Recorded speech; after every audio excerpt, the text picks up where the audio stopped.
Entonces, aparatos reproductores. Vamos a empezar por el reproductor femenino, que es el más complejo. Ambos aparatos reproductores tienen la función de producir los gametos sexuales, ¿no? Y producir hormonas de diferenciación sexual.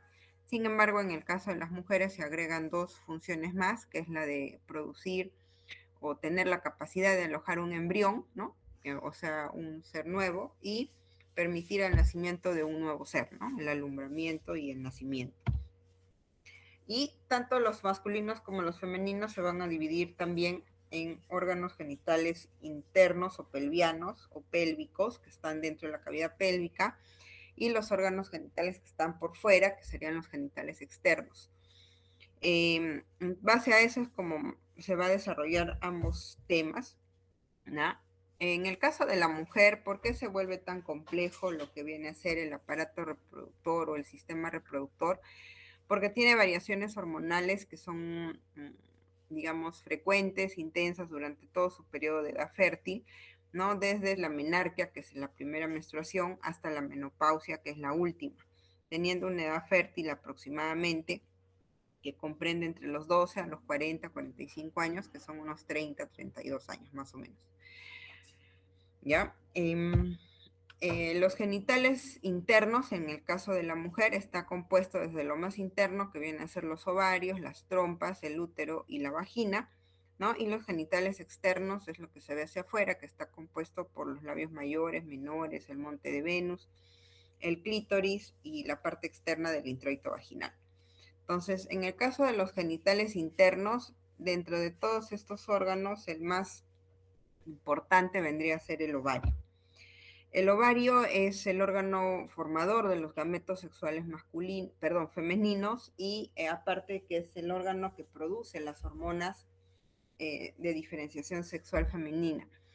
Histológicamente no es tan complejo estudiar en sí el parénquima del ovario. Lo que es complejo de repente es el desarrollo de los folículos ováricos, ¿no? Entonces, normalmente de afuera hacia adentro el ovario está cubierto por un mesotelio, que es un epitelio cúbico simple, que es este que estoy señalando aquí, y por debajo viene una túnica gruesa de tejido conectivo, que es la túnica albuginea. Entonces, de ahí viene la corteza y la médula, que en este caso podemos verlo aquí como en la corteza, que es donde están todos los folículos ováricos, y la médula, que es donde entra la arteria y la vena y va a la parte central del ovario. Y acá nos da algunas características importantes, ¿no? Entonces, vamos a empezar por la corteza del ovario, que es donde encontramos los folículos ováricos, que es lo más importante de resaltar dentro del ovario. Los folículos son las células que dan origen a un nuevo ser al tener contacto o al unirse con otra. A ver, espérate, creo que está. Faltan personas que quieren unirse, dice. Ahí, ya está. Buenas noches chicos. No había visto que había más que querían conectarse. Entonces, como seguía, les decía que los folículos son las células que al unirse con el gameto sexual masculino, que es el esperma, tozoide, se produce una nueva vida o un nuevo ser, ¿no? Entonces, estos folículos ováricos, nosotros las mujeres nacemos aproximadamente con 1.000.000 de folículos ováricos al momento del nacimiento, se forman durante la gestación, o sea, en la vida intrauterina, estos folículos primordiales, que son los folículos con los que vamos a nacer, pero durante el desarrollo o el crecimiento de la infancia y la niñez hasta llegar a la adolescencia, aproximadamente llegamos con 500.000 ovocitos, ¿no? Estos ovocitos van a pasar diferentes estadios de desarrollo, pero si ustedes sacan la cuenta entre la edad fértil de la mujer, que son aproximadamente 30, 35 años, por 12 solamente usamos menos de 400 ovocitos, a pesar de que nacemos con 500.000 de ellos. Y ustedes se preguntarán por qué. Y es porque el desarrollo folicular es bastante complejo y se está muy relacionado a lo que vendría a ser las hormonas sexuales femeninas, a los quistes de ovario, a la resistencia insulínica, al famoso síndrome X, etcétera, que produce mucha deterioro de los folículos ováricos, lo que empieza a producir una merma en la capacidad de desarrollo de los folículos hasta llegar a ser maduros, y es por eso que de tantos folículos solamente al final podemos tener en utilidad algunos cuantos de ellos, y que es muy poco o menos del 1%. ¿No? Entonces, los folículos con los que nacemos son los folículos primordiales. Son un ovocito central, que es el óvulo, rodeado de unas células foliculares planas, ¿no? Y que están alrededor del ovocito. Es una célula muy sencilla, muy simple, ¿no? Y van a empezar a haber cambios de medida que se empieza a ver el desarrollo de las hormonas sexuales femeninas a través de estas células foliculares planas, que son las que van a empezar a cambiar a medida que empieza a ver el folículo impacta lo que es las hormonas. Ustedes me dirán, pero si hay un ciclo ovárico y todos los meses se menstrua y todos los meses se ovula un solo óvulo, de tantos, ¿cómo es que se selecciona solo un óvulo? Justamente ese es el complejo desarrollo de los folículos primordiales, que sin teoría todos responden al complejo hormonal, pues 500.000 de ovocitos podríamos ovular, ¿no? De golpe, pero no. Lamentablemente la sensibilidad de ellos va a variar y va a cambiar, y van seleccionando al más óptimo o al más fuerte a medida que se va produciendo el desarrollo folicular. Entonces vamos a pensar que este ovocito tiene impacto, tiene sensibilidad a las hormonas sexuales femeninas, y va a pasar a ser un folículo primario. El folículo primario, estas células planas que vemos aquí alrededor, estas células planas que vemos aquí alrededor, acá está mi lápiz, creo. Ponerle, ¿cuál se ve más? Amarillo, rojo. Estas células aplanadas que vemos aquí van a empezar a cambiar de forma. Miren, aquí son planas, ¿no? Y se encuentran, digamos que de una manera ubicadas muy simplemente, ¿no? Las podría contarlas, ¿no? Son 1, 2, 3, 4, 5, 6, 7, 8, 9 aparentemente. Entonces, cuando viene el folículo primario, esas células foliculares planas se vuelven células con núcleos poliédricos, y ya no es una sola capa, sino empiezan a tener múltiples capas. Esto ya es un folículo primario, y el ovocito se mantiene central, ¿ya? Se mantiene central, empieza a formarse alrededor del ovocito también unas células, como vemos aquí, ¿no? Como que están empezando a rodearlo al ovocito, y esto viene a ser lo que va a pasar después a formar las tecas, ¿no? La teca, las tecas foliculares, que también vamos a hablar en un momento, ¿no? Y empieza también a formarse, que aquí no se ve, la zona pelúcida, que es una tinción eosinófila, que la vamos a ver aquí, alrededor del ovocito, ¿ya? Entonces, estamos viendo ya las diferencias. En cuanto al folículo primario, pueden haber dos tipos de folículos primarios. Folículo primario unilaminar, que es cuando las células solo tienen una capa, o multilaminar, como en este caso, que ya empiezan a tener más de dos capas, ¿no? Este folículo primario multilaminar va a empezar a producir gran cantidad de células de la granulosa, y empieza a presentar unas lagunas que están aquí, como vemos acá, unas lagunas que se empiezan a llenar de líquido, que se llama el antro folicular. Este antro folicular cada vez se vuelve más grande hasta hacer que el ovocito se vuelva lateral, ¿no? Esta línea moradita que vemos acá es la zona pelúcida, ¿ya? Y alrededor de este folículo secundario, que ya es un folículo grande, que mide 200 micras más o menos, ¿no? Tenemos que se identifican las dos tecas, la teca interna y la teca externa. La teca interna son las células más pegadas al folículo, como las que vemos acá. Son células poliédricas, redondas, que tienen gran cantidad de lípidos en su interior, porque forman estrógeno, ¿no? Y dentro de los estrógenos más importantes está el estradiol. ¿Ya? Tienen receptores para la hormona luteinizante. Recuerden que las hormonas gonadotrópicas que produce la hipófisis, ¿no es cierto?, están afectando o tienen acción dentro de los órganos sexuales. Entonces, es aquí donde están las hormonas para la hormona luteinizante, y también va a producir una pequeña cantidad de andrógenos, que en este caso es la androstenediona, que todas las mujeres también pueden tener, ¿ya? Y en la teca externa es básicamente un tejido conectivo que protege a este folículo.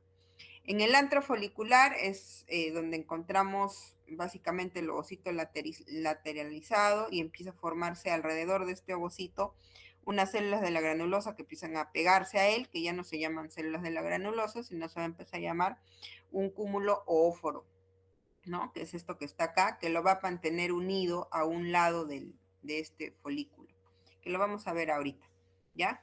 Y aquí sí va a haber receptores tanto para la LH como para la folículo estimulante, ¿ya? Este es un folículo de Graf maduro que puede llegar a medir hasta, bueno, 15 centímetros en caso de un quiste patológico, ¿no? Pero pueden crecer demasiado. Y acá está, esto se le llama la corona radiada con el cúmulo óforo, ¿no? Que lo mantiene unido a todas las células de la granulosa y esto es el antro folicular, ¿ya? Aquí es un esquema para ver cómo es la evolución, ¿no? Desde los folículos primordiales, folículos primarios unilaminares, multilaminar mucho más grande, un folículo secundario donde ya empieza a haber antrofolicular, que es este espacio que vemos aquí.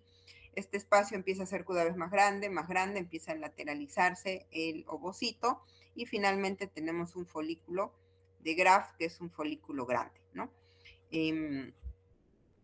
Cosas importantes para identificar qué pasa después de la ovulación. Este folículo de Graf, que era un folículo ya maduro, cuando ya no tiene ovocito, se va a convertir en el cuerpo amarillo o en el cuerpo lúteo, que es el primer formador de la hormona, muy receptivo a la hormona luteinizante, y su principal función es producir progesterona durante los primeros 3 meses de la etapa gestacional, ¿no? Entonces, normalmente este puede vivir hasta 3 meses, sin embargo, si por A o B no se produce el embarazo, se degenera mucho antes, ¿no? Aquí igual es una evolución, ¿no? De cómo es que evolucionan estos folículos, primordial, primario unilaminar, primario multilaminar, folículo secundario y finalmente folículo de Graf o folículo maduro, ¿no? Cómo van formándose las tecas, cómo van formando hasta formar la teca interna y la teca externa, ¿ya? En vivo y en directo en un corte histológico se mirarían así, ¿no? Estos son folículos primordiales, folículos secundarios, perdón, folículos primarios, ¿no? Multilaminar, un folículo secundario y finalmente un folículo de Graf. Algo importante es que estas células de la granulosa, que son todas estas células que están rodeando al ovocito, tienen bastante afinidad por la hormona folículo estimulante, porque justamente necesitan estimular al folículo para que siga creciendo, ¿no? Para que se siga desarrollando, ¿no? Entonces tiene afinidad por el colesterol para poder producir este tipo de hormonas, sobre todo el estradiol, ¿no? Y algunas hormonas como, bueno, la progesterona y las masculinas, sobre todo la androstenediona, que es el principal andrógeno en las mujeres. También tenemos testosterona y androstenediona, pero obviamente en mucha menor cantidad que en varones, ¿no es cierto? Y la teca interna, que es la que tiene gran sensibilidad por la hormona luteinizante, también tiene colesterol y tiene síntesis de progesterona, androstenediona y también estradiol. Entonces, ustedes dirán que ¿por qué pasa todo esto? Entonces, hay cambios hormonales que son cada 28 a 35 días, que es el ciclo ovárico normal de una mujer, que está muy relacionado al efecto de las hormonas gonadotrópicas, que las produce, como ya les dije, la FSH y la LH, pero tienen efecto básicamente por la presencia de estrógeno. Cuando el ovocito está en la fase secundaria y tiene gran cantidad de células de la granulosa, entenderán que es donde más produce estrógenos, ¿no es cierto? Entonces, cuando está en el folículo de Graf, estamos cerca a un pico de estrógenos, ¿no? Y es por eso que la mujer está de buen humor, tiene mejor ánimo, tiene mejor disposición para hacer algunas actividades, compras, hacer bastantes, diversos tipos de acciones que permite, digamos, tener un ánimo positivo, ¿no? Pero después, cuando caen los estrógenos, después de la ovulación, los estrógenos caen, van a caer y van a seguir cayendo a menos que se produzca la fecundación, pero mayormente no fecundamos en cada menstruación. Entonces empieza a haber una caída brusca de estrógenos que produce un periodo de rechazo o de mal humor. Este esquema es algo drástico, ¿no? Algo un poco, digamos, demasiado exagerado. En algunas mujeres es así, en otras no tanto. Cada una de ustedes ya conoce su ciclo menstrual, pero es importante que lo conozcamos. Este es el famoso ciclo menstrual. Normalmente tiene diferentes divisiones, pero dependiendo desde el punto de vista donde lo estemos viendo. Si lo vemos desde el punto de vista endometrial, tiene 3 fases: la menstruación, la fase proliferativa y la fase secretora. Y si la vemos desde el punto de vista de los ovocitos, se llama fase folicular y la fase lútea. ¿Ya? La fase folicular es la que inicia con el día 1 o con el día 0, que en realidad es el día que inicia la menstruación, es el día 0. ¿No? El día 0 inicia la menstruación y empieza, a pesar de que estemos menstruando, empieza a haber ya incrementos, ¿no? Sobre todo de la FSH, para empezar el desarrollo de algunos folículos ováricos, ¿no? Va a empezar a haber algunos desarrollo de folículos ováricos. Hay unas pequeñas caídas que son las que producen la selección del ovocito más fuerte, ¿no? Y finalmente, como les decía hace poco, antes justo de la ovulación, cuando el folículo de Graf ya está maduro, tenemos un pico, ¿no? De estrógenos, como vemos aquí en la línea roja, ¿no? Este pico de estrógenos hace que estemos de buen humor, como les estaba comentando, y justo la caída de estos picos son los que producen la ovulación, ¿no? Y lo que queda dentro del ovario, que formaba parte del folículo de Graf, se va a convertir en el cuerpo lúteo. Por eso es que pasamos a la fase lútea. Entonces, la ovulación, que normalmente la seleccionamos en el día 14, en lo que es las fases foliculares a nivel de los ovocitos se dividen en 2, fase folicular y fase lútea. Y a nivel endometrial se puede dividir en fase menstrual, proliferativa y secretora, ¿ya? Algunas cosas sobre las hormonas. Es importante que veamos cómo la progesterona generalmente es la hormona que está pico o que domina la fase lútea. ¿Por qué? Porque ya les comenté que el cuerpo lúteo es el productor de progesterona, ¿no? Entonces lo tenemos acá. Recuerden que el cuerpo lúteo va a estar formado por las células de la granulosa que quedaron en el interior y las tecas, ¿no? La teca interna sobre todo, que tiene gran producción de progesterona. En el caso del endometrio, después de la menstruación, empieza a haber el incremento de estos picos de hormonas de FSH y de estrógeno, y empieza a haber crecimiento de las glándulas endometriales, que son estas que están acá, ¿ya? Estas glándulas endometriales crecen, ¿no? Se vuelven cada vez más largas, más profundas.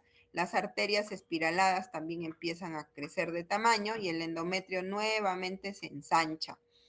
¿Y por qué se ensancha? ¿Por qué? Porque se supone que este ovocito que han ovulado o que hemos ovulado va a ser fecundado por un espermatozoide y necesita implantarse en un endometrio engrosado, sano, bien irrigado, con buena vascularización, que permite, gracias a la progesterona del cuerpo lúteo, que se produzca un embarazo óptimo, ¿no? Que pueda llegar hasta el final, ¿ya?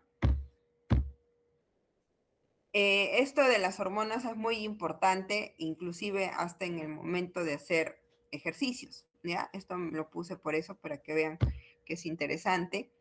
En cuanto a la maduración del ovocito, recuerden que los hombres tienen capacidad de formar espermatozoides hasta el último día de su vida. Obviamente que a medida que tienen más edad, van a tener menos capacidad de formación de ovocitos, ¿no es cierto? Pueden formar ovocitos, espermatozoides, van a formar menos, de menor calidad, deformes de repente, pero siguen formando espermatozoides. En cambio, en la mujer no. La mujer empieza a formar los folículos primordiales en el útero, hacen una primera meiosis, ¿no? Porque recuerden que el óvulo, espermatozoide tienen divisiones meióticas y hacen la primera fase de la primera división meiótica, ¿no? Ahí pasan, después del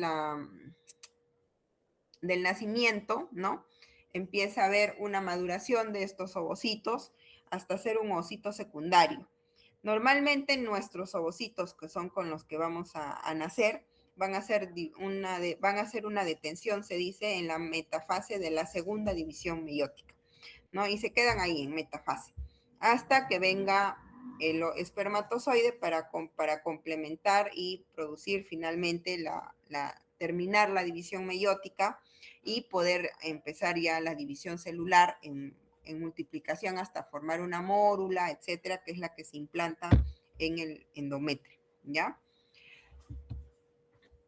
¿Qué pasa con con la atresia folicular? Va a haber una desaparición de ovocitos y folículos, las células sexuales primordiales invaden gónadas. ¿Qué significa eso? Que ya no hay ovocitos que respondan a las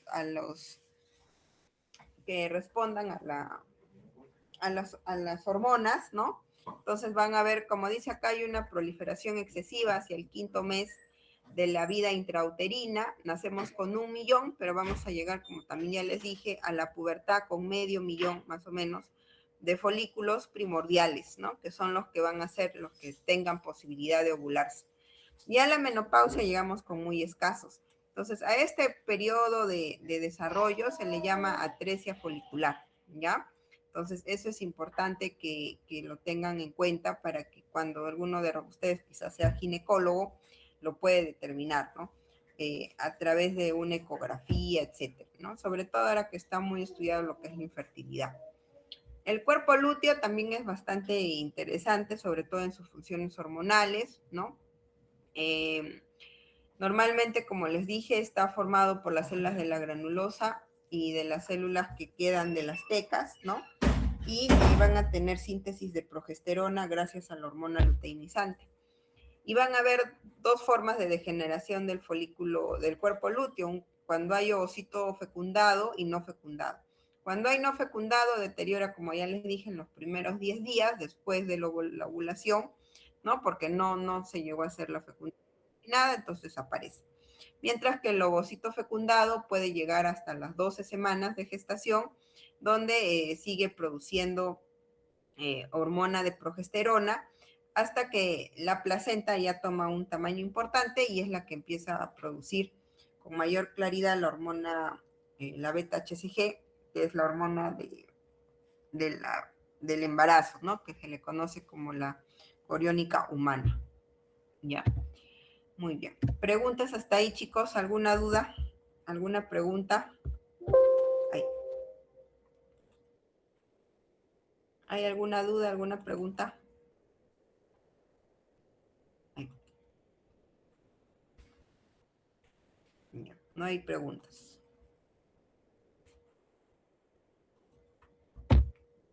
Las trompas uterinas se van a dividir en 4 segmentos. El infundíbulo, que es lo más cerca al ovario, que termina en estas fimbrias, ¿no? Que son las que atraen el óvulo.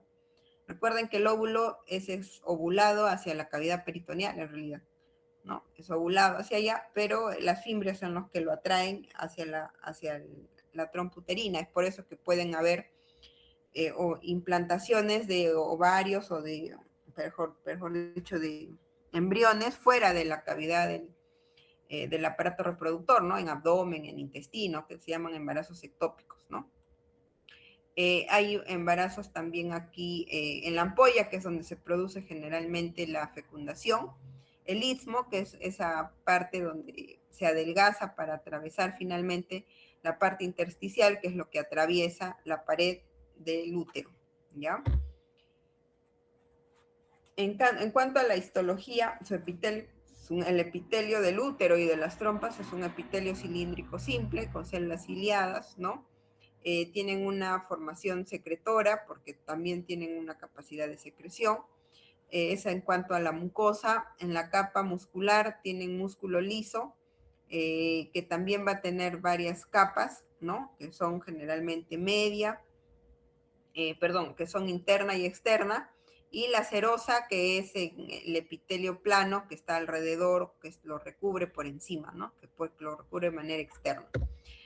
Va a variar las capas musculares, que como les decía acá, van a ser igual que lo que es el intestino, circular interna y longitudinal externa, pero va a variar en cuanto a la presencia, depende del nivel del corte. Si cortamos en el infundíbulo, más son las fimbrias y pliegues de mucosa que la capa muscular, pero si nos vamos al istmo o a la parte intersticial, nos damos cuenta que las capas musculares empiezan a tomar mayor importancia y la luz y la mucosa se vuelve casi lisa y mucho más angosta, ¿no? Y llegamos al útero. En el útero lo dividimos también en tres partes desde el punto de vista anatómico, fondo, cuerpo y cuello, pero desde el punto de vista histológico lo dividimos también en tres: endometrio, miometrio y epimetrio. ¿Ya? En el caso del endometrio es el que es importante para la parte de la menstruación y se va a dividir, bueno, ahorita lo vamos a ver. Esta parte del endometrio es donde encontramos el epitelio que es la mucosa del útero, que está formado por un epitelio cilíndrico simple, ¿no? Con algunas glándulas secretoras. El músculo, el miometrio o el músculo del útero es igual, es un músculo liso que tiene muchas capas musculares, se le dice son tres capas: circular, media y oblicua, pero es porque en realidad eh, las fibras del músculo liso que forman la pared del útero van en diferentes direcciones, ¿ya? Pueden ser oblicuo interna y externa, le ponen aquí, porque cuando se produce la contracción del útero para producir el parto, tiene que ser un músculo muy fuerte, ¿no? Que no se rompa. Y es por eso que las capas no son como normalmente son los órganos, ¿no? Longitudinales o circulares, porque sería mucho más fácil de romper. Entonces, en el útero las capas son oblicuas, ¿ya? La única que es circular es la del medio, pero las otras capas son oblicuas, van cambiando en direcciones y enrollándose así como un ovillo. Y eso le da mucha fuerza y mucha capacidad contráctil al miometrio, que es importante al momento del parto, ¿ya? Y el epimetrio o perimetrio, que es un epitelio simple plano que lo recubre por la manera externa, ¿ya? Entonces aquí está el endometrio, miren, es un epitelio cilíndrico simple, estas son sus glándulas, ¿no? Estas son sus glándulas que pueden variar de características si estamos hablando de un endometrio proliferativo o de un endometrio secretor. Cuando el endometrio es proliferativo tenemos glándulas cilíndricas, tubulares simples, como estas de acá, ¿ya? Pero cuando vamos a ver que está en un endometrio secretor, se les dice glándulas en serrucho, que ahora les voy a mostrar, ¿ya? ¿Qué más? También el endometrio tiene una parte secretora, que es la parte que se menstrua, y una parte que no se menstrua, que es la parte basal, ¿no? También lo pueden leer en algunos textos. Y a esto les decía, ¿no? Estos son las glándulas tubulares simples, de aquí a aquí va el endometrio, ¿ya? Normalmente mide de 1 a 3 milímetros, hasta la fase secretora puede llegar a medir hasta 7 u 8 milímetros. ¿No? Y acá está en la fase secretora, las glándulas ya no son largas ya no son tan cortas ni tubulares simples, sino se vuelven así como en serrucho, crecen, se engruesan y crecen de tamaño, ¿no? Porque se estiran para el crecimiento del endometrio que está produciéndose en esta fase. Recuerden que la fase secretora, como vemos aquí en el dibujito que les puse hace un momento, es el momento donde se está esperando que se implante el embrión, ¿no? Que es la fase de acá, por eso es la parte más gruesa, donde está lo más ancho, ¿ya? Y por eso las glándulas son mucho más gruesas también. El epitelio es el mismo, todo sigue igual. Y el endometrio dobla su tamaño, ¿no? Si mide hasta 3 milímetros y cuando está en fase secretora puede llegar a medir hasta 7, dice, ¿ya? Muy bien. Y la fase menstrual, como les decía, ¿qué ocurre? Hay una isquemia de las arterias espiraladas que produce un desprendimiento de la última fase del endometrio, que es la capa secretora, ¿no? ¿Cuánto vamos a menstruar? Más o menos son 30 mililitros, en realidad es muy poco, ¿no? Y por lo que también el sangrado no es arterial, sino es venoso, ¿no? Eso es importante. Si no, con cada latido estaríamos sangrando. El miometrio ya les expliqué. como el fondo del útero y el cuerpo tienen harto miometrio, pero en el cuello, que es en la última parte que la vamos a ver ahorita, es muy escaso, ¿ya? ¿Por qué hacemos una conversión importante del cuello uterino? Este es el fondo, este es el cuerpo y este es el cuello del útero. El cuello del útero va a tener dos orificios, el orificio cervical externo e interno. Este es el importante para lo que viene a ser los abortos, etcétera, ¿no?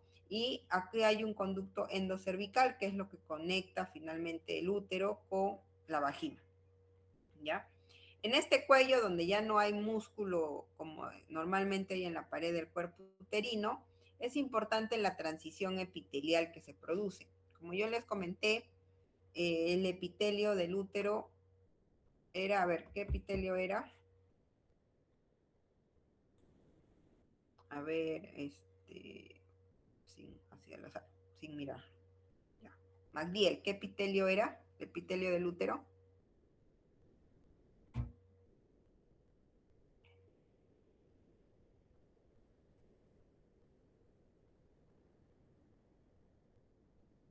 Magdiel. Voy a tomar lista acá.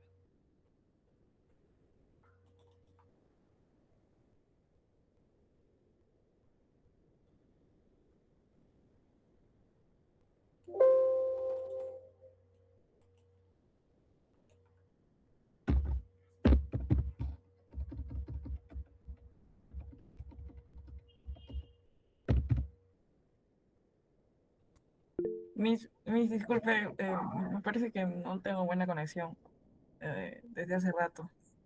¿Me Ya, llega a escuchar? sí, sí, te escucho bien. Ok, Estaba disculpe, preguntando, ¿cuál es el epitelio del útero? ¿haya epitelio cilíndrico simple? O no escuché bien, tampoco podía ver las diapos. Ya, epitelio cilíndrico simple, ¿no es cierto? Y Sí, este epitelio cilíndrico simple tiene que cambiar, ¿no? Muy bien, María. Atentos, ¿ah? Porque voy a preguntar así.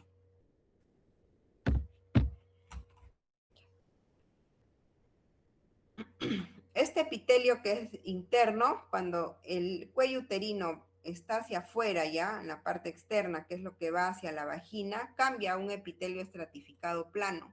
Entonces, este punto de cambio, de conversión de epitelio, es el punto donde se produce el cáncer de cuello uterino, porque el epitelio del epitelio cilíndrico simple no está apto para estar en la fase externa, que vendría a ser la vagina, pero cuando hay infecciones vaginales, cuando está el famoso papiloma, que se aloja en el cuello uterino produciendo una inflamación crónica, produce una metaplasia a este nivel que hace que se empiece a presentar el cáncer de cuello uterino, ¿no? Entonces, ¿en qué punto exactamente es aquí, no? A esto se le llama la parte interna del cuello uterino, ¿no? Que es el endocervix, ¿no? Que es el epitelio cilíndrico simple, y el exocervix, que aparece justo desde el orificio cervical externo hacia afuera, ¿no? Que tiene el epitelio de la vagina, que es un epitelio estratificado plano.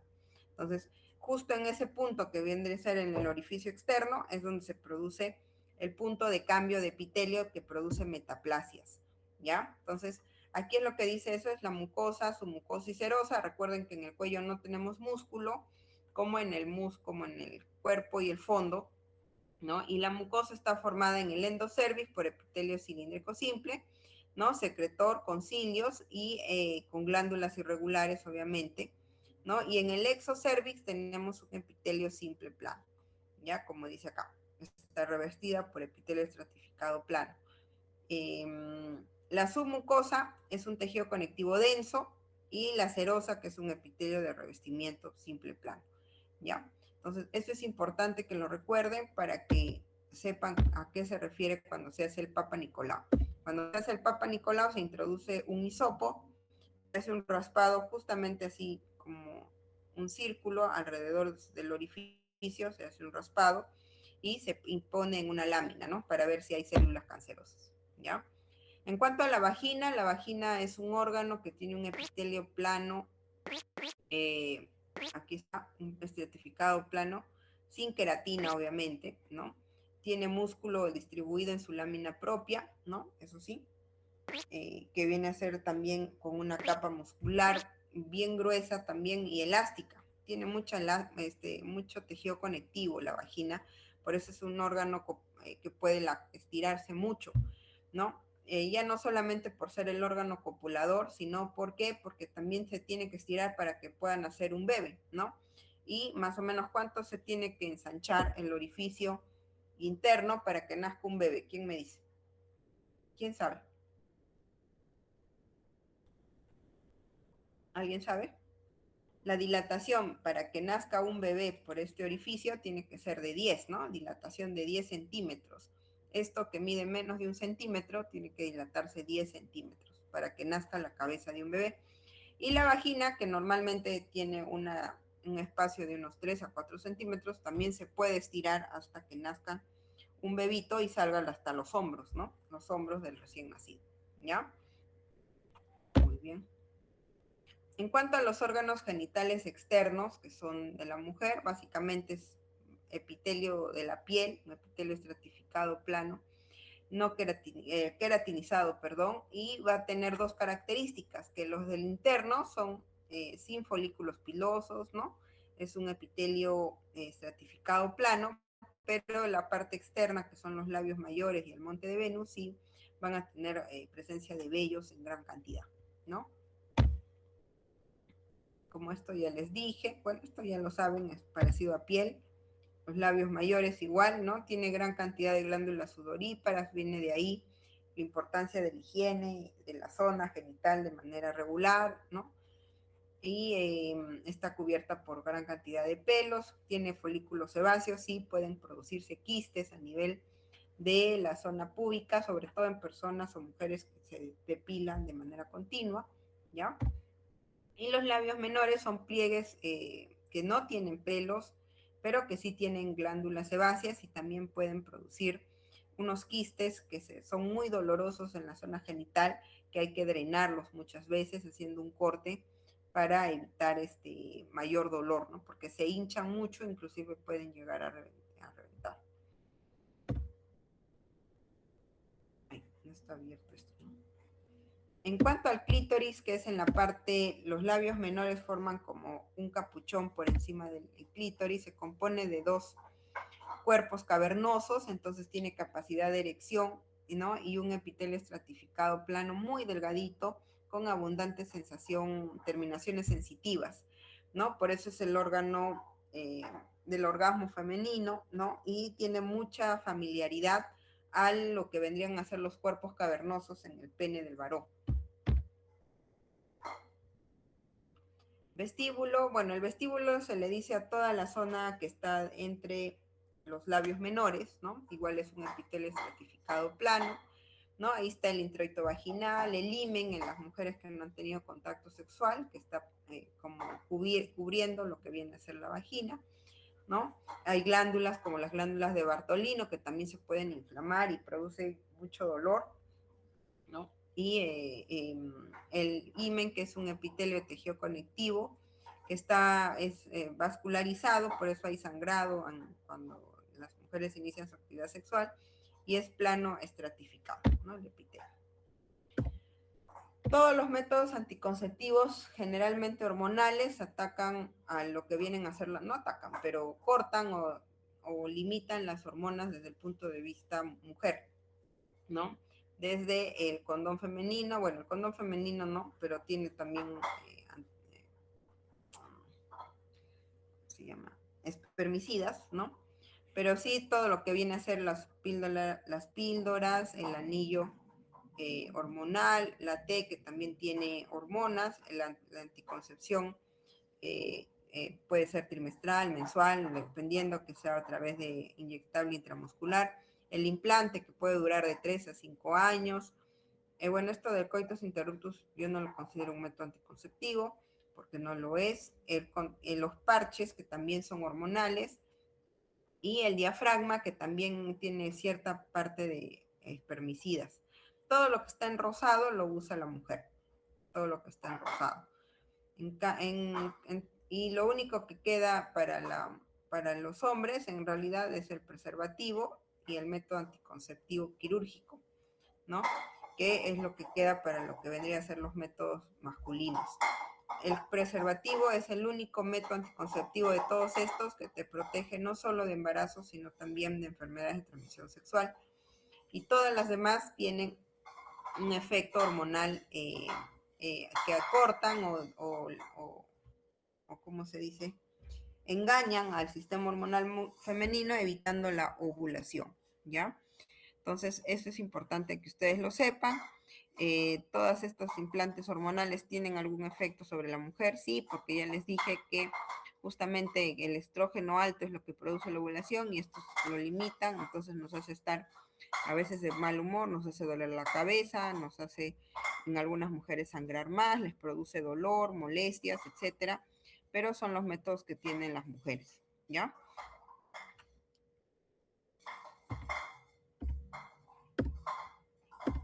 Muy bien.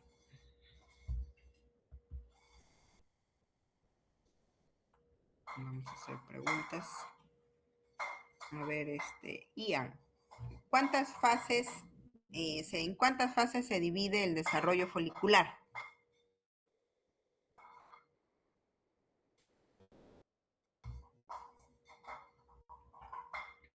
Ian a la una, Ian a las dos, Ian a las tres.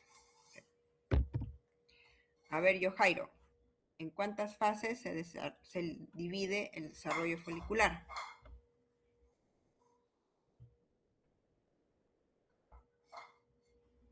Yo, Jairo. En cuatro, profesora.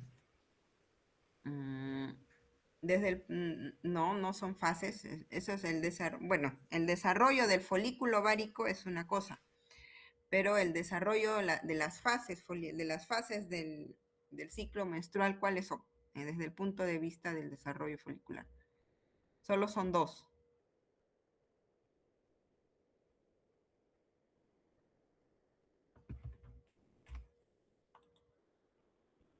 ¿Cuáles son?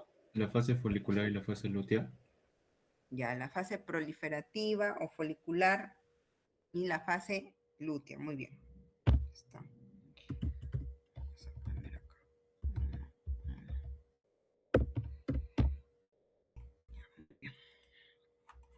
A ver.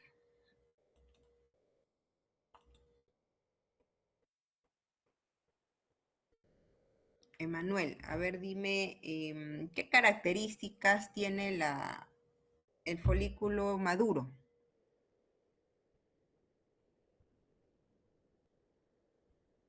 Perdón, ¿me escuchó? Sí, te escucho, Manuel.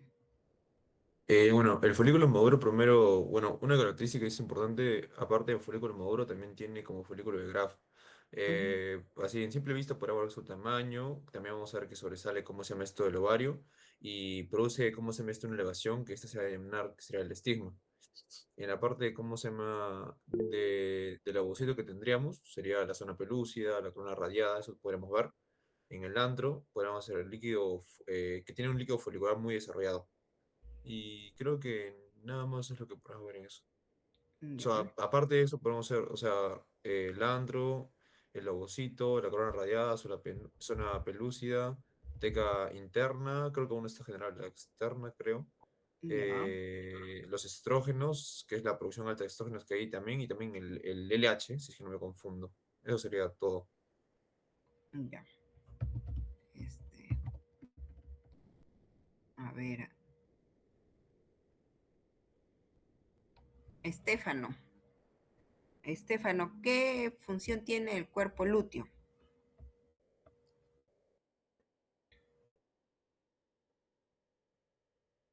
Aló, ¿se me escucha? Sí, sí te escuchamos. Ya, bueno, secreta progesterona, su función principal es sintetizarla y es que es estimulada por la LH, por la hormona luteinizante. Bueno, la hormona alcanza su pico máximo durante, bueno, a mitad de la fase lútea. También sintetiza estrógenos y bueno, también hace de soporte en el ciclo uterino. de que la progesterona que se libera es la que va a actuar sobre el endometrio y así dando o promoviendo, mejor dicho, la fase secretora. Ya.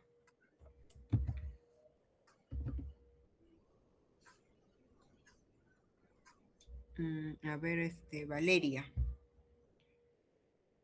¿Cuántas partes tenía la trompa uterina?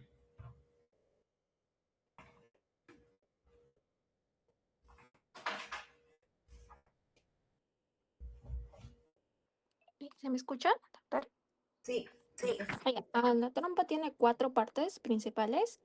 ya, En el infundíbulo, que bueno, como su nombre lo dice, tiene las fimbrias, la ampolla, que en este caso, en esta parte es donde se ocurre más que todo la fecundación, bueno, casi siempre, el istmo y por último la porción intramural.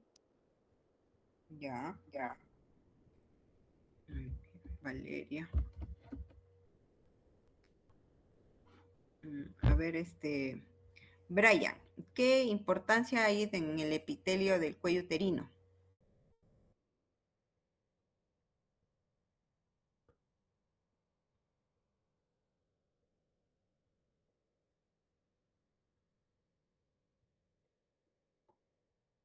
Sí,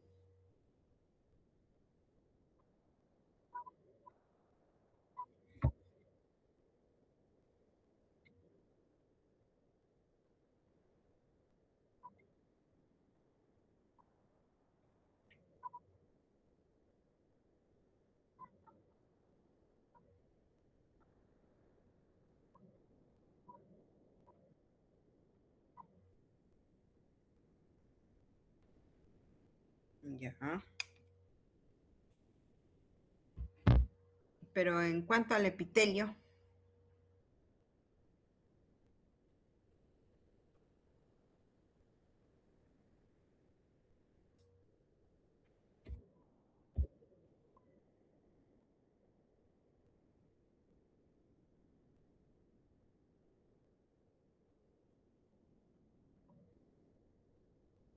no. A ver, pero el cuello uterino, estamos hablando del epitelio del cuello uterino, no tanto de su función. Efectivamente es una barrera protectora, ¿no? Evita, ayuda al embarazo, evita que pase elementos al útero, definitivamente tiene un moco, ¿no? Que produce una protección. Pero en cuanto al epitelio del cuello uterino,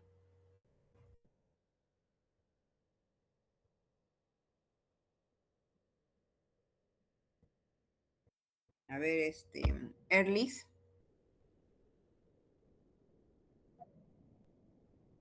no estamos hablando de funciones. Quiero que me describas qué características tiene el epitelio del cuello uterino. Ah, bueno, A ver, tiene un epitelio escamoso, estratificado no queratinizado, ¿en qué parte? en la parte del ectocervix, la Ya, porción vaginal. del exocervix, en la parte vaginal, ya. ¿Y el endocervix? Cilíndrico simple. Cilíndrico simple, ¿no? Esa era la respuesta de Brian. A ver, Yailin, ¿qué más hemos hablado?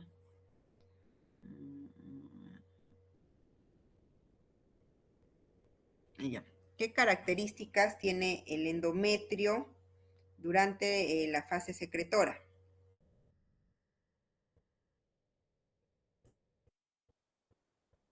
Ya. El endometrio dentro de la fase secretora se mencionó que tenía las glándulas que antes en la parte proliferativa eran glándulas tubulares simples, pero en la parte secretora ahora serían glándulas en serrucho y se veían mucho más amplias y tenían una forma, como se dice su nombre, ¿no? En serrucho. Y bueno, esa era una característica. Ya. Y finalmente la última pregunta es para Giancarlo. ¿Qué hemos visto? Cuello, endometrio, útero, ovario. En cuanto al desarrollo de los folículos ováricos, ¿Qué características tiene el folículo primordial, Giancarlo?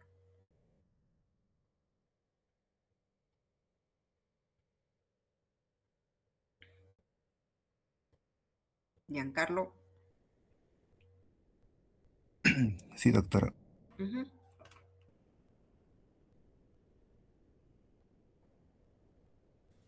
Eh, bueno, en cuanto al folículo primordial, teníamos que era un ovocito primario que está detenido en prófase 1 y también que estaba rodeado por una sola capa de células foliculares planas.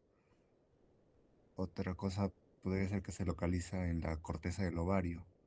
Ya, perfecto. Y también es un folículo pequeño e inmaduro. Ya. Y son con los que nacemos, ¿no? Al final las mujeres, las que logran nacer. Ya, muy bien.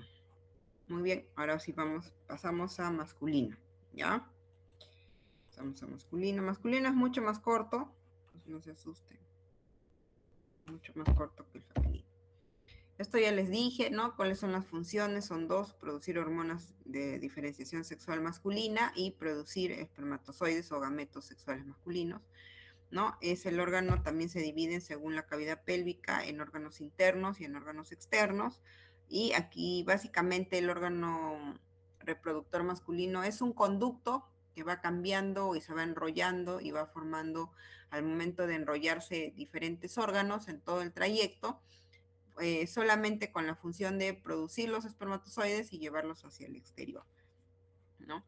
Empezamos con el conducto seminífero, que es un conducto que se enrolla tantas veces que va a formar lo que conocemos como testículos, y va a estar dividido este testículo en lóbulos o en lobulillos testiculares, que todos estos conductos se enrollan y empiezan a formar espermatozoides. Hacia la parte posterior del testículo están los túbulos o los conductos eferentes, ¿no? Que llevan finalmente hacia el epidídimo, lo que vendrían a ser estos espermatozoides que se acaban de formar. Y el espermatozoide también es un conducto, que es el conducto epidídimo, ¿no? Epididimario, que es el conducto donde se van a desarrollar los espermatozoides, maduran finalmente y se enrollan formando una cabeza, cuerpo y cola, que es lo que conocemos como epidídimo. Y de la cola del epidídimo va a salir un conducto que viene a ser el conducto más largo del cuerpo, uno de los conductos más largos del cuerpo humano, que viene a ser el conducto deferente, ¿no? Este conducto deferente puede llegar a medir 20, 30 centímetros, dependiendo del tamaño y la longitud del hombre, ¿no? Entonces sale el conducto deferente. Este conducto deferente se junta con el líquido de la vesícula seminal o con el conducto de la vesícula seminal, ¿no? Y se unen para finalmente desembocar en la próstata, perdón, en la uretra prostática, ¿no? Por la parte posterior, ¿no? Y así y empieza a formar el conducto eyaculador final, que vendría a estar ya formado por la uretra, que se divide en uretra prostática, ¿no? La uretra intermedia y finalmente la uretra peniana. Dentro del conducto deferente y la vesícula seminal se forma el conducto eyaculador, que es un conducto cortito que simplemente sirve para atravesar esta próstata hasta la uretra, ¿ya? Bueno, este es un esquema, ¿no? Pero vamos a ir viendo a detalle, ¿no? Vamos a empezar por los testículos, que están suspendidos en unas bolsas de piel, que son los que se llaman escrotos, ¿no? Que es una prolongación de piel del abdomen, entonces tiene varias capas, ¿no? De protección. Su principal función es de sostén y mantención de temperatura de lo que vendrían a ser los testículos. Recuerden que los testículos requieren estar a menor temperatura que nuestra temperatura corporal, y es por eso que ellos tienen que estar hacia afuera de nuestra cavidad pélvica, bueno, de la cavidad pélvica de los varones, ¿no? Tiene un músculo para eso que se llama el músculo dartos, que es un músculo que está dentro de las paredes del escroto, que tiene su característica que puede ascender o descender los testículos dependiendo de la temperatura del varón, ¿no? Ya los hombres no me van a dejar mentir, cuando tienen frío, normalmente los testículos se aproximan hacia el cuerpo, ¿no? Y cuando hace calor, el músculo darto se relaja y los aleja más bien de la cavidad. abdominal para que no tengan una temperatura mayor, ¿no? Si vamos en capas, estas son las capas del testículo, ¿no? De la piel del testículo que viene desde la piel, ¿no? Que es la parte más externa, que tiene vellos, pelos, etcétera, ¿no? Está como cualquier característica de cualquier piel, ¿no? Que conocemos nosotros. Tiene glándulas sebáceas, ¿no? Tiene glándulas sudoríparas, que son estas que están acá, ¿no? Entonces tiene glándulas que tienen una secreción que puede ser de mal olor, ¿no? Por debajo de la piel tenemos el músculo dartos, que estamos acá, es esta roja que vemos acá. Es el músculo dartos, que es la que produce esto de elevación del testículo si es necesario. De ahí tenemos por debajo una fascia ya mucho más profunda, que viene a ser la túnica vaginal. Y la túnica vaginal va a tener dos capas, la túnica visceral y parietal. La visceral es la que está pegada prácticamente a lo que ya vendría a ser el testículo, ¿no? Y la túnica externa o parietal, ¿no? Es la que es más externa o está pegada al músculo dartos. Entre ambas capas hay un espacio que es el espacio vaginal, que es donde hay un líquido que permite que el testículo pueda moverse, digamos, dentro de, entre comillas, moverse o rozar dentro de la bolsa escrotal sin que se lastime, ¿no? Y hacia adentro ya está lo que vendría a ser el testículo en sí, el tejido testicular, que son los túbulos seminíferos o conductos seminíferos, ¿ya? Esto es lo mismo, ¿no? Parecido en otro corte. Acá lo interesante es el cordón espermático. Miren, el cordón espermático está formado por el conducto deferente y un sistema de arterias y venas que irrigan, ¿no? Y nutren al testículo, ¿no? Eso forma un cordón que está envuelto en una fascia, ¿no? Que ingresa por el canal inguinal, el anillo inguinal, que es donde a veces se producen las hernias inguinales, ¿no? Este es un corte testicular, ¿no? Este es el testículo con el conducto testicular o seminífero que se enrolla formando lobulillos, ¿no? Lóbulos testiculares que están divididos por algunos tabiques, también le llama.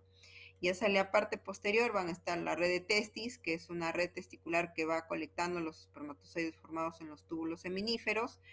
Y van a salir del testículo, dicen en un número que hasta de 15, los conductos eferentes, que son, bueno, acá han puesto solo 8, pero pueden llegar a ser 15, que llegan al epidídimo donde se almacenan los espermatozoides para su final maduración, ¿no? Y acá está cabeza, cuerpo y cola, y esperan hasta que se produzca el estímulo para la eyaculación de ellos, ¿no?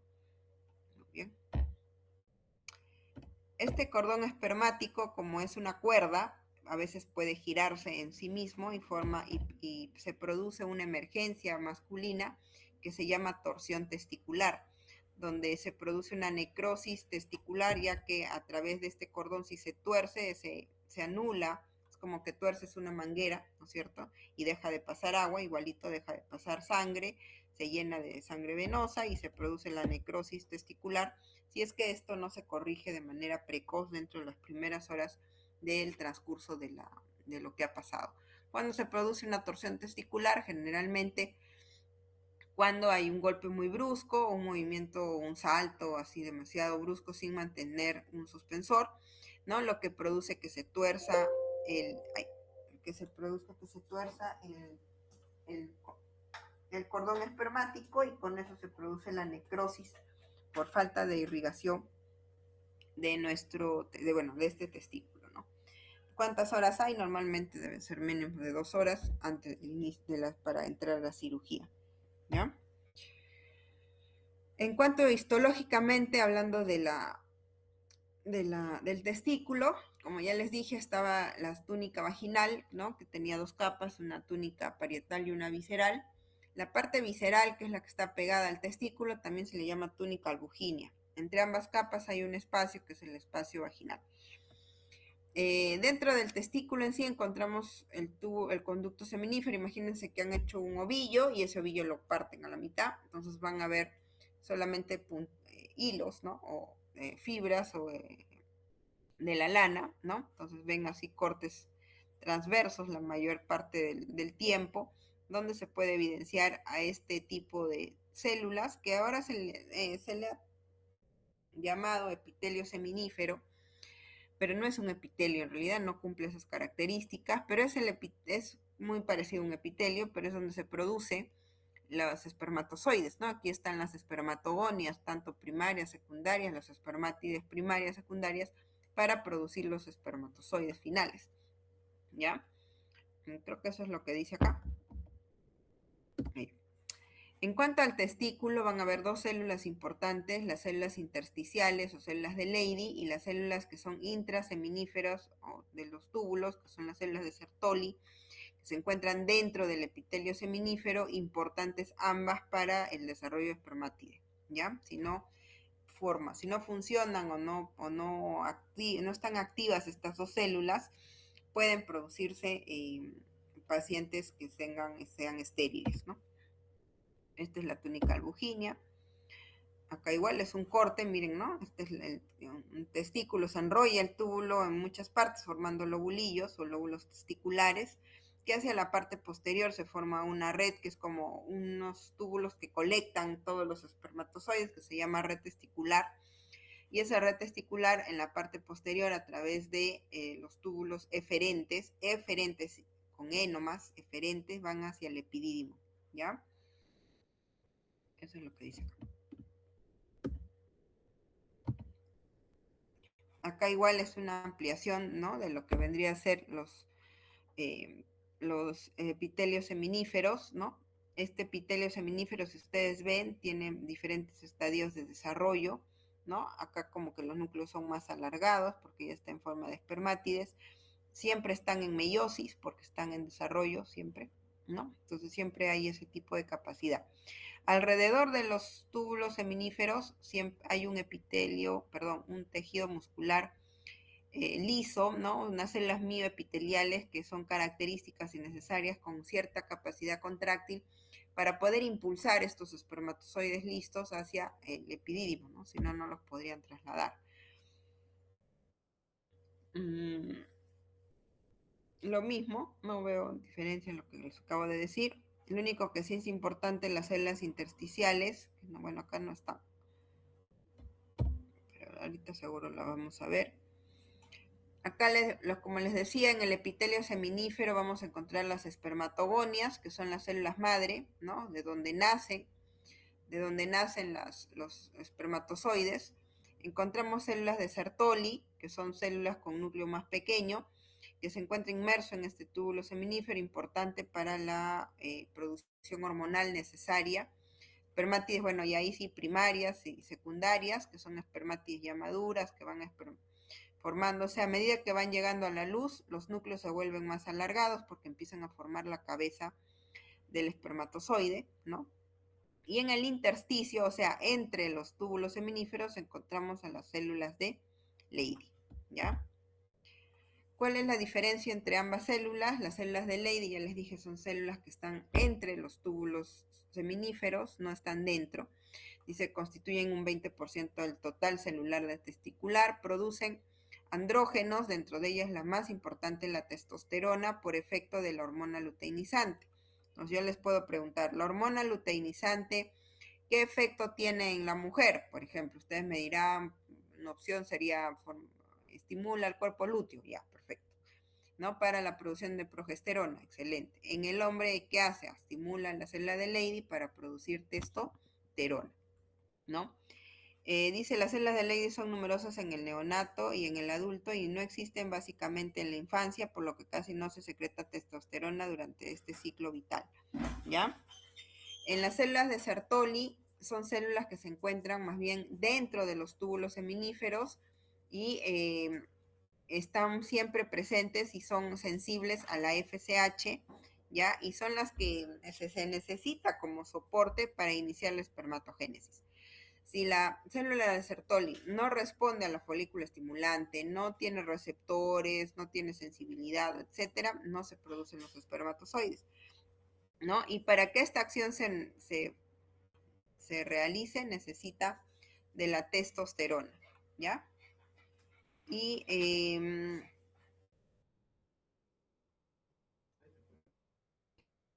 produce algunas hormonas como la inhibina o la hormona de regresión mulleriana, ¿ya? Acá está la hipófisis, produce LH y FSH. Ya saben, la LH está en conexión con las células de Leydig y la FSH con las células de Sertoli. Ambas tienen mucha relación, sobre todo las células de Leydig, porque tienen que producir testosterona para que funcionen las células de Sertoli, y si las células de Sertoli no funcionan, tampoco se puede producir espermatozoides. Por eso es que están bastante relacionadas, ¿ya? Aquí es lo mismo. Solo para que vean la diferencia, ¿no? Entre las células, las espermatogonias, las células de Sertoli, que son células con un núcleo más pequeño, y espermátides ya más maduras, miren, son más como triangulares, ¿no? Sus cabezas se están formando, ¿ya? Bueno, la red testicular es un sistema de canales o túbulos que conectan los espermatozoides que han formado, ¿no? Y son recorridos muy cortos, muy pequeños, ¿no? Básicamente dice están formadas por células de Sertoli porque son las que van a empezar ya a dar la última parte de nutrición a los espermatozoides, ¿ya? Es un epitelio cúbico simple. Los conductos eferentes también pueden ser de hasta 15, bueno, acá dice hasta 20, pero normalmente son hasta 15, ¿no? Los que constituyen esta parte y van a llevar los espermatozoides hacia la cabeza del epidídimo. Es un epitelio pseudoestratificado, eso sí, porque se va a aparecer ya lo que es el epidídimo, ¿ya? El epidídimo es como una coma que se ubica sobre los testículos, tiene cabeza, cuerpo y cola, ¿ya? Y son pequeños, tienen una longitud de 5 centímetros por 12, son pequeños, ¿no? Pero si uno estirara, dice, todo el conducto que forma el epidídimo, podría llegar a medir 6 metros, ¿ya? Podría llegar a medir 6 metros. ¿Qué tipo de epitelio tiene el epidídimo? Es un epitelio cilíndrico bastante alto, ¿no? Con estereocilios, como vamos a ver aquí, ¿no? Miren, es un epitelio pseudoestratificado porque es bastante alto y tiene gran cantidad de estereocilios alrededor, ¿no? Son cilios bastante grandes, por eso se llaman estereocilios, ¿ya? Tiene células basales, que son las células madre de este epitelio, y las células principales, que son las que presentan los estereocilios. Normalmente cuando hacemos cortes de epidídimo lo vemos así. Este es el epidídimo y al centro un cúmulo de espermatozoides, ¿no? Estos son los cúmulos de espermatozoides. El conducto deferente, que parte de la cola del epidídimo, es un epitelio, es una estructura que tiene mucosa, tiene muscular y tiene adventicia. En el caso de la mucosa es un epitelio igual pseudoestratificado, pero en las capas musculares tiene 3 capas, una circular media y 2 longitudinales. La circular media siempre acuérdense la que está al medio, pero como es tan largo este conducto, necesita 2 capas musculares para tener la fuerza de poder impulsar a los espermatozoides hacia el exterior, ¿no? Ahí están sus 3 capas. Igual tiene estereocilios, ¿no? Es lo mismo, porque viene del epidídimo, acuérdense, ¿ya? Y llegamos a las vesículas seminales, que junto con el conducto deferente y el conducto de las vesículas seminales van a formar el conducto eyaculador, ¿ya? Estas conductas seminales se ubican detrás de la próstata, ¿no? Que van a formar, como ya les dije, el conducto eyaculador. Están formadas por un epitelio pseudoestratificado de células secretoras, ¿no? Y van a producir una gran cantidad de líquido que va a formar la mayor cantidad de líquido seminal. El semen no se produce prioritariamente en el testículo, sino en las vesículas seminales, ¿ya? Este líquido seminal tiene gran cantidad de carbohidratos, dentro de ellos la fructosa, para alimentar a los espermatozoides, ¿ya? Y pueda llegar pues hasta el óvulo, ¿no? Que es la principal función.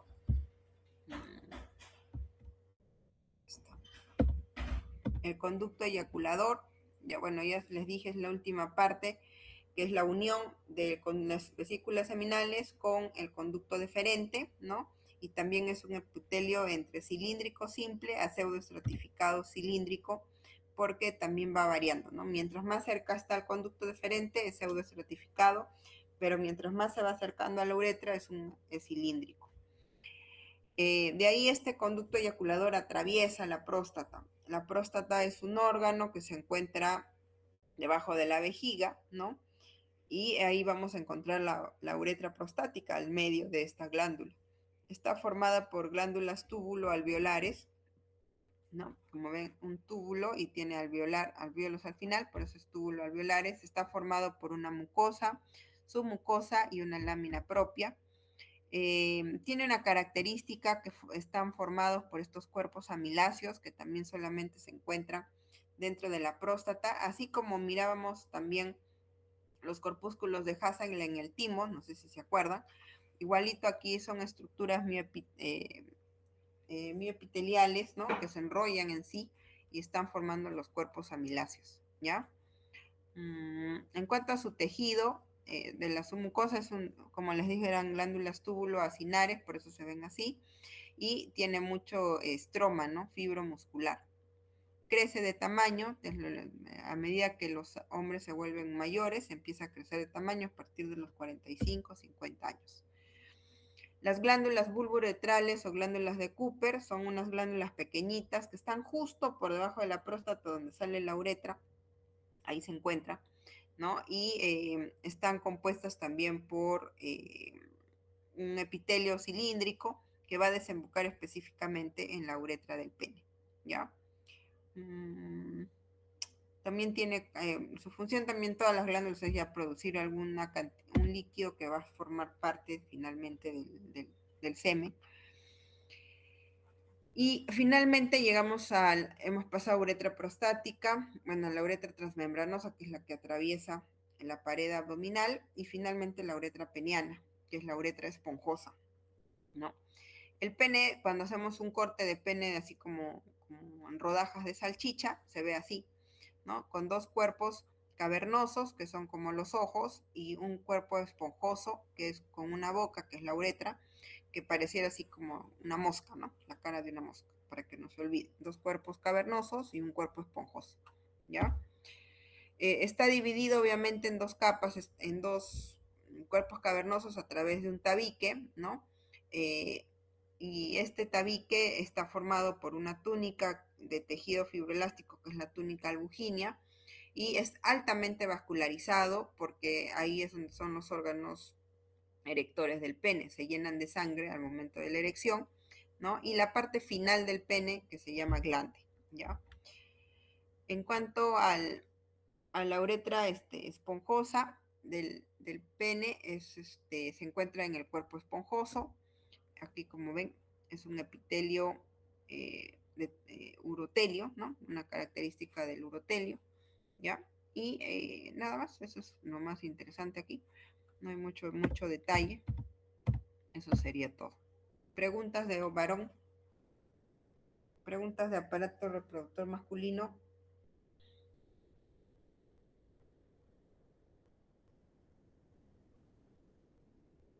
Ninguna, doctora. Ya, no hay preguntas. A ver, vamos a hacer preguntas rápidas. A ver, vamos a empezar de abajo ahora. Giancarlo, ¿sobre qué células actuaba la FSH?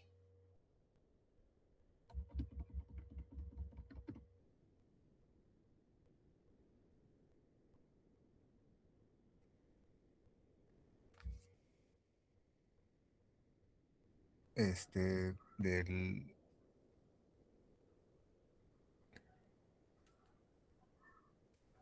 Sobre las células de la granulosa. la FSH, claro, en la mujer es en la granulosa, pero en el hombre.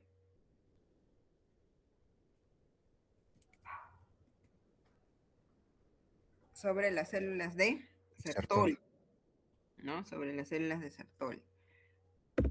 Magdiel. ¿Y la LH sobre qué células actuaba? Sobre las células de Leydig. Ya. Sobre las células de Leydig. ¿Y qué función tienen las células de Leydig? Producen andrógenos, principalmente lo de la testosterona por efecto de hormona luteinizante. Ya. Em, a ver, Yailin, a ver. Yailin. ¿Qué epitelio presenta el epidídimo?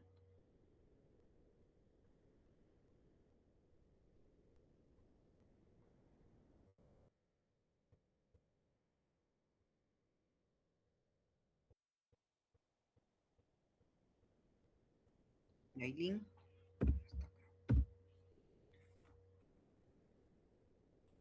Yailin. Sí, A ver, doctora. ¿Le conto diferente? no, del epidídimo. ¿Qué epitelio tiene el Mm, epidídimo? no recuerdo, la verdad. No me acuerdo. Me acuerdo de conto diferente. A ver, Erlis, ¿te acuerdas el No, epitelio del epidídimo? cilíndrico pseudo certificado, Cilíndrico pseudoestratificado estereocilios. con estereocilios. Muy bien. A ver, Brian. Doctora, me puso cero. Ay, perdón, te puse cero. Brian. Brian, en cuanto a las capas que tenía, las capas de la pared del conducto deferente, ¿cómo son? ¿Cuáles son las capas de la pared del conducto deferente?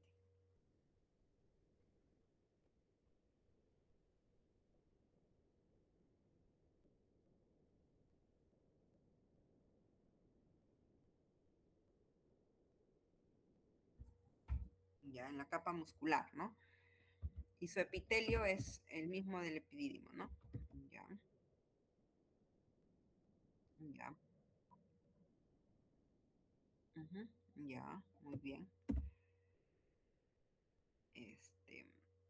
Valeria, en cuanto al parénquima de la próstata, ¿qué tipo de glándulas presentaba la próstata?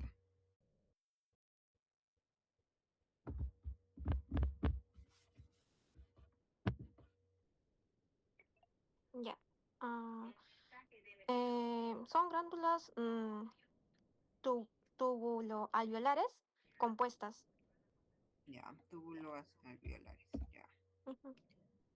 A ver, Estefano, ¿cuántas partes, en cuántos cuerpos se divide el pene? ¿Y cuáles son? A ver, mm, el pene se divide en cuerpo cavernoso, cuerpo esponjoso y el glande. ¿Y qué? El glande. No. Bueno, el glande Ya. anatómicamente pueden hablar del cuerpo y glande, ¿no? Porque así se divide Mm. anatómicamente, pero histológicamente no. Ah, Lo dijiste, ¿no? Son cavernoso y esponjoso. Solamente son dos tipos, pero son dos cavernosos y un esponjoso. Ya, más o menos, Estefano.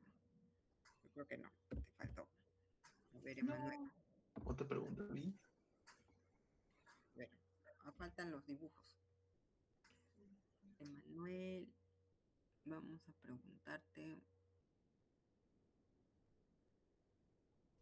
¿Qué forma el cordón espermático?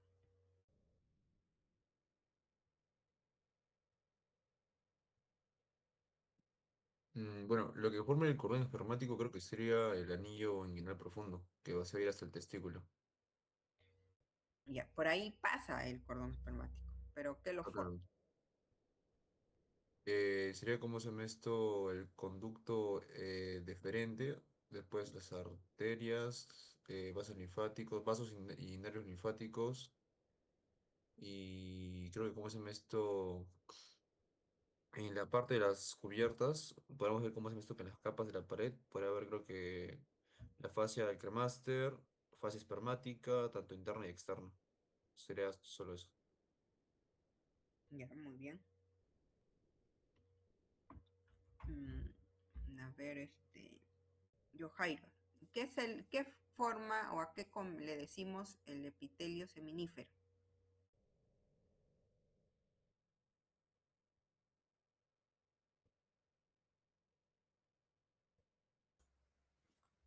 ¿Cómo está formado el epitelio seminífero? ¿A qué le decimos epitelio seminífero? A las células de Sertoli. No es solamente de Sertoli. Forma parte, sí, pero no son las únicas.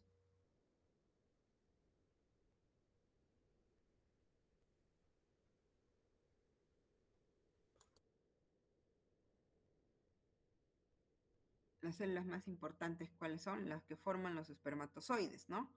Las espermatogonias, si quieren las espermátides, ¿no? O sea, son células, se le dice epitelio seminífero porque es donde se desarrollan los espermatozoides, ¿no? De ahí están las células madre y de ahí nacen, por decir una forma, ¿ya? Y Ian, ¿habrá llegado ya? Sí, sí, sí, pero sí, doctora, buenas noches. Sí, estaba solo que tenía problemas de conexión. Le avisé el delegado. A ver, Ian, la última pregunta.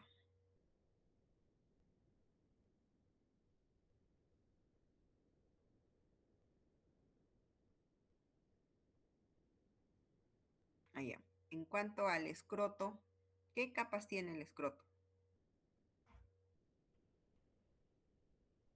Doctora, ¿me podría repetir, por favor? Es que ¿Qué sí, un poco capas mal. tiene el escroto?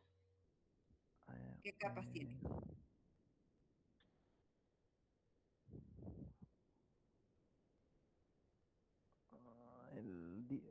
¿Usted dijo del dartos? No. Ya, tiene Bueno, una unas capa capas. de arco, sí. Un músculo Musculoso, darto se músculo llama. liso, claro. Músculo liso, la piel. La piel, músculo También, liso. Y la túnica vaginal, creo. vaginal, ¿no es cierto? La Sí. túnica vaginal. Ya. Muy bien. Ya está. Perfecto.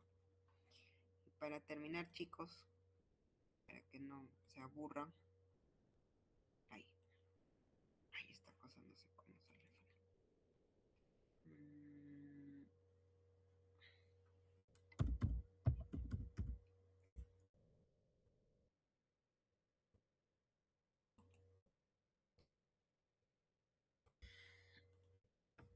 Finalmente vamos a ver lo que viene a ser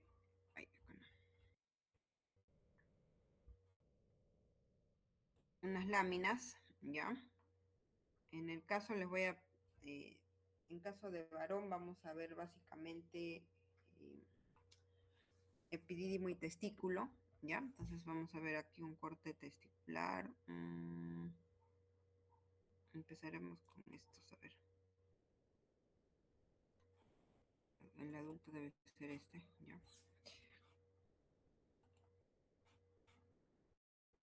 Este es un corte de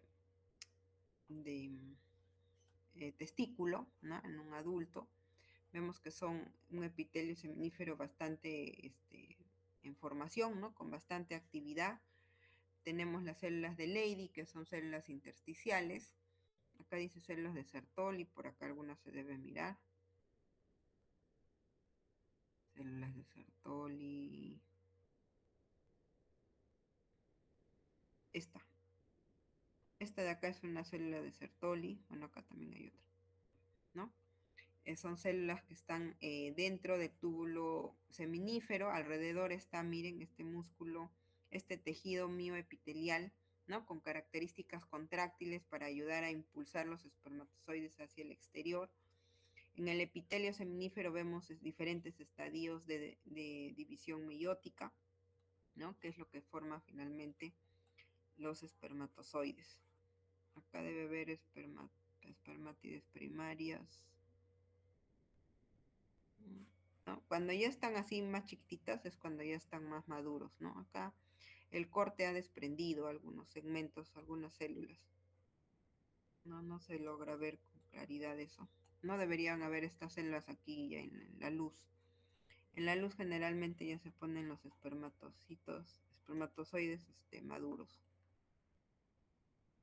Bueno, ya está. Vamos a revisar ahora en cuanto al epidídimo. Vamos a ver aquí un corte así.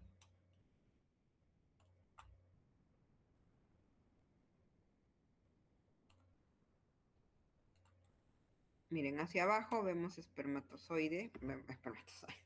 Hacia abajo vemos testículo, ¿no? Con el conducto seminífero, y hacia arriba vemos epidídimo, diferentes, ¿no? Son totalmente distintos, ¿no? Es un epitelio pseudoestratificado cilíndrico con estereocilios, ¿no? Y estos son acúmulos de espermatozoides, ¿no? En su interior, que están en su fase de maduración final, ¿ya? Las células principales, que son las células columnares, y las células basales son las que están hacia abajo. No sé si acá se miren, ¿sí? Células principales, y estas son las células basales, ¿no? Las que están aquí en la base. No hay mucho detalle aquí, eso es básicamente, ¿ya? En cuanto al conducto deferente, ya les puse una foto, ¿no? Recuerden, tiene una mucosa, una capa muscular y una adventicia. En cuanto a la capa muscular, los resaltantes que tienen una circular media y dos capas longitudinales, ¿no? Una interna y una externa, ¿no? Y la capa circular media con un epitelio pseudoestratificado cilíndrico con estereocilios todavía, ¿ya? Esto es el conducto deferente. En cuanto a la próstata, no hay mucho que ver más que los cuerpos amiláceos, que son características, ¿no? Que forman parte de del parénquima de la próstata, ¿no? Que son como fluidos prostáticos, dice, calcificados, ¿no? Endurecidos, ¿ya? Y sus glándulas, que son túbulo-alveolares, eso no se olvide. Igual tiene un epitelio pseudoestratificado cilíndrico, que es básicamente todo el epitelio de la parte, desde el epidídimo hacia afuera, de todo lo que viene a ser el conducto de eyaculación, membranas, etc. ¿Ya? Muy bien. Y el último va a ser el pene. En cuanto al pene, ya sabemos, ¿no? Tenemos dos cuerpos cavernosos y uno esponjoso. Como ya les dije, está envuelto por las túnicas vaginales, ¿no? Y la túnica albuginea. La túnica albuginea es la que forma el tabique, dividiendo ambos cuerpos cavernosos, ¿no? Y estos cuerpos cavernosos tienen cavernas y tienen vasos sanguíneos, bastante irrigación, que se conoce como la arteria central, que debe estar acá. Ahí está, ¿no? Esta es la arteria central de este cuerpo cavernoso. Acá también está la otra, ¿no? Tiene su arteria central. Y en cuanto a la esponjosa, no hay mucho detalle, no hay mucho. Ya les dije que el epitelio es el mismo, ¿no? Si ustedes lo amplían un poco más, van a darse cuenta que sigue siendo un epitelio pseudoestratificado cilíndrico, pero ya no tiene pues estereocilios, ¿no? Ahí está. Ahí está el epitelio, ¿no? En algunos textos lo van a encontrar también como urotelio en la parte más distal, ¿ya? Porque tiene esa característica de que ayuda que sale de la vejiga, ¿no? Perdón, en la parte más proximal, pero se confunde en realidad. Si quieren, no les voy a preguntar eso porque depende del texto y del corte, no les voy a preguntar, pero es bueno que lo sepan, ¿no? Muy bien.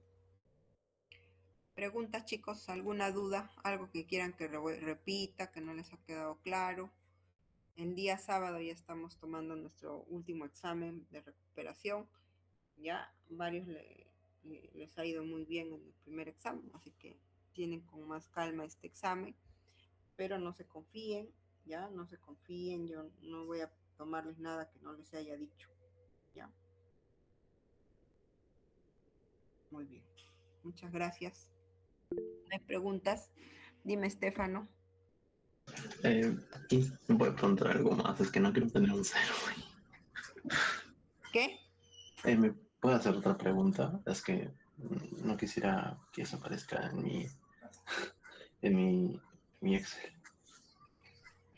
Ah, ¿quieres que te haga otra pregunta? Uy, pero tendría Sí, que hacerle a todos los que tienen un cero, pues, ¿no?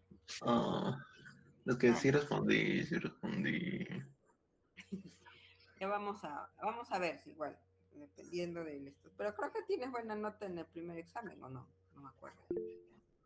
Sí, bueno. A ver, Giancarlo, dime, Giancarlo. Doctora, yo también respondí al final, pero igual me puso 0. ¿Respondiste al final? Sí, lo de Sertoli respondí antes que usted, pero ya me colocó 0, ¿no? Ya no me acuerdo ni qué te pregunté, pero ya. ¿Qué dicen sus compañeros? ¿Respondió? No me acuerdo ya. Hace rato me tienes que decir, pues ese mismo ratito. Después yo me confundo. De Estefano sí me acuerdo. No, pero el tuyo no, ya me olvidé. A ver. Muy bien, chicos. Entonces, ¿alguien más? ¿Alguna pregunta? ¿Alguna duda? ¿Algo más que quieran saber? Nos estamos viendo. Las láminas de renal. Ah, no hemos hablado de renal, ¿no? Nos falta la práctica. ¿Ves? Práctica de renal, acá está.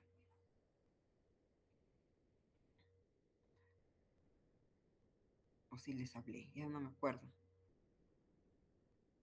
¿Les hablé o no? Creo que sí les hablé.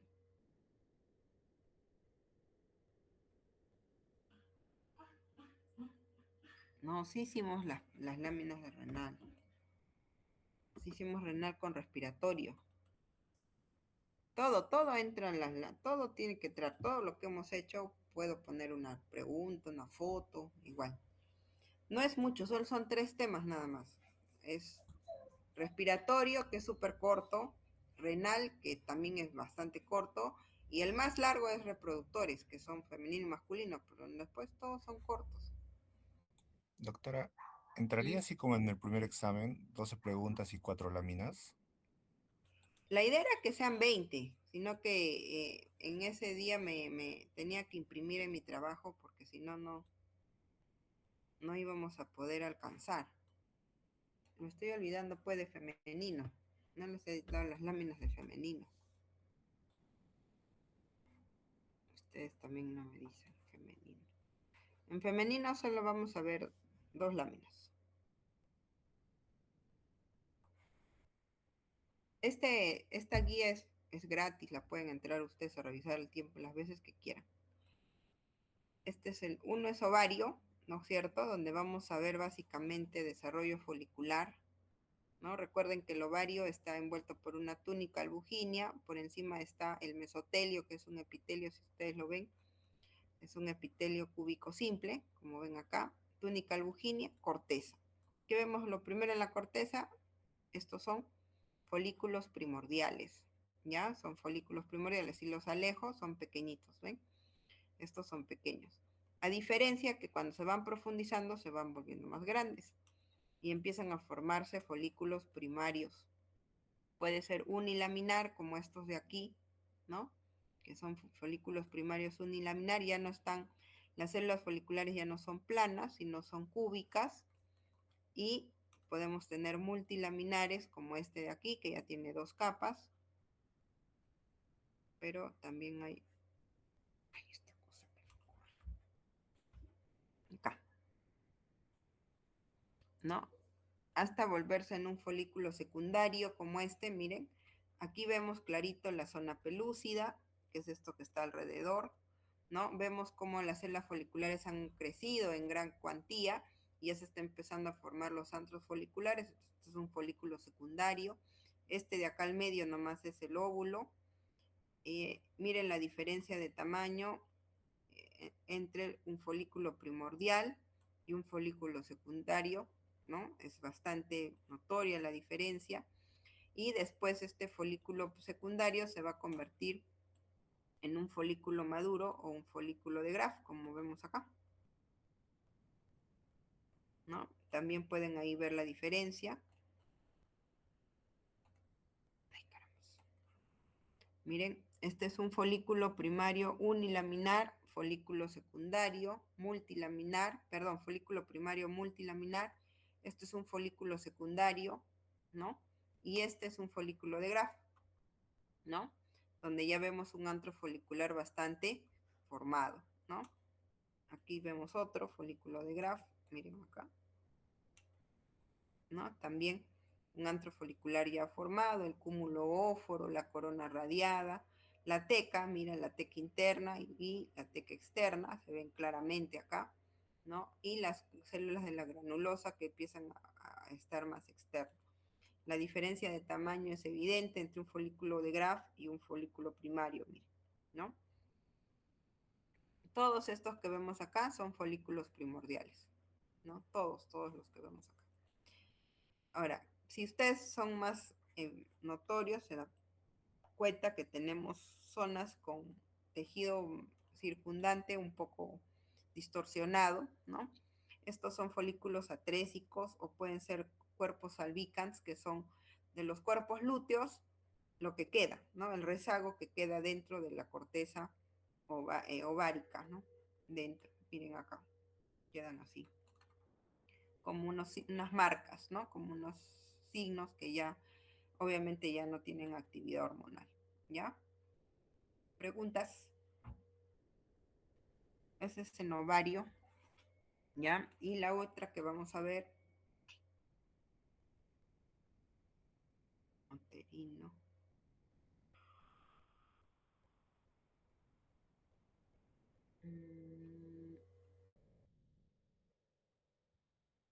Fase proliferativa y fase secretora. Este es un corte de útero en fase secretora, ¿no? Y quiero que miren la parte endometrial, que de aquí para abajo es miometrio, de acá para abajo es endometrio, ¿no? Miren las glándulas así bien amplias. Este es un útero en fase secretora, ¿sí? ¿No? Mientras que un endometrio en fase proliferativa, ¿no? Tiene una capa endometrial mucho más angosta y las glándulas simplemente son tubulares simples, ¿no? Como rayitas, ¿ya? Pierden esa característica de ser muy anchas y así como en gusanitos, ¿no?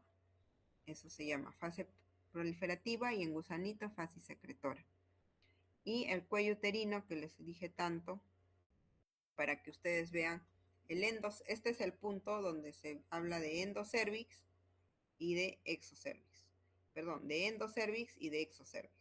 El endocervix es un epitelio cilíndrico simple, lo vamos a ampliar, ven, es lo que viene del útero, ¿no? Es un epitelio cilíndrico simple hasta cierta parte, ¿no? Como que en esta zona se distorsiona un poco, ¿no? Y acá como que desaparece y aparece de frente un epitelio estratificado plano, ¿no? Que viene a ser ya el exocervix, ¿no? Entonces por acá ya estaría el orificio cervical externo que divide el endocervix del exocervix. Y en esta zona de aquí es donde se producen las metaplasias, porque las células que están diferenciándose tanto para un lado como para el otro se empiezan a confundir y se distorsiona el núcleo y empiezan a hacer una mitosis patológica produciendo células cancerígenas, ¿no? Muy bien. ¿Preguntas, chicos? ¿Alguna duda?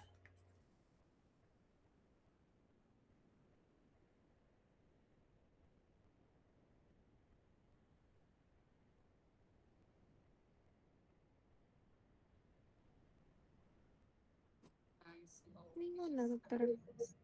Ya, muy bien. Todo está claro. Muy bien. Entonces nos vemos el día sábado a la 1 de la tarde. ¿Ya? Muchas gracias.